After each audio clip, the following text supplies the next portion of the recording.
اللہ کا عشق جو ہے وہ ہماری نماز کا امام ہو، پھر نماز نماز ہوگی۔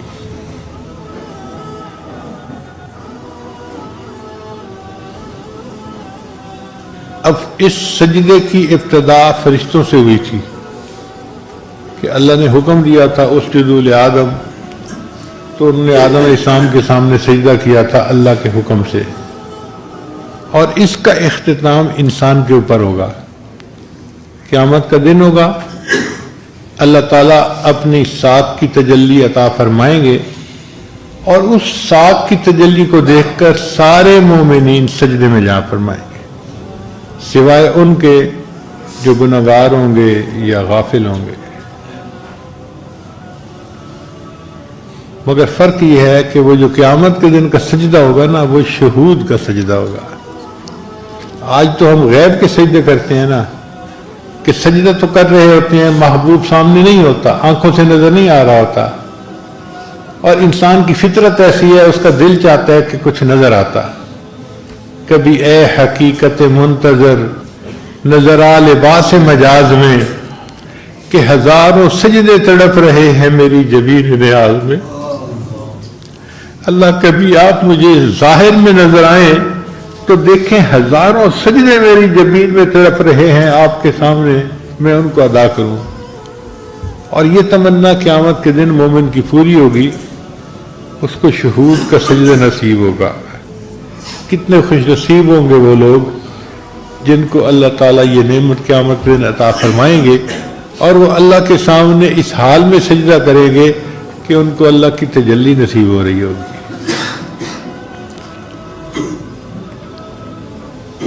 میری زندگی تو فراق ہے، رگ جاں سے لاکھ کری سہی، وہ نگاہ شوق سے دور ہے، رگ جاں سے لاکھ کری سہی۔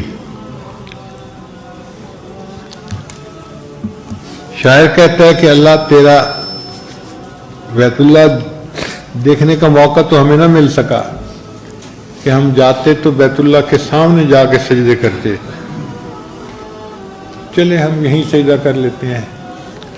تیرا در تو ہم کو نہ مل سکا، تیری راہ گزر کی زمین سے ہی، تیرا در تو ہم کو نہ مل سکا، تیری راہ گزر کی زمین سے ہی، ہمیں سجدہ کرنے سے کام ہے، جو وہاں نہیں تو یہیں سے ہی۔ اللہ ہم نے تو سجدہ کرنا ہے نا، اگر نہیں زیارت نصیب ہوئی تو کوئی بات نہیں، ہم یہیں پہ سجدہ کرتے ہیں، مگر اس طرح کرتے ہیں جیسے آپ ہمارے سامنے ہیں۔ سر طور ہو سر حشر ہو، ہمیں انتظار قبول ہے۔ اے اللہ آپ اپنے دیدار کا وعدہ تو کریں نا، طور پہ کرواتے ہیں تو اس کا بھی انتظار کر لیں گے، اور حشر کے دن کا وعدہ کرتے ہیں تو ہم اس دن کا بھی انتظار کر لیں گے۔ سر طور ہو سر حشر ہو، ہمیں انتظار قبول ہے، وہ کبھی ملیں وہ کہیں ملیں، وہ کبھی صحیح وہ کہیں صحیح۔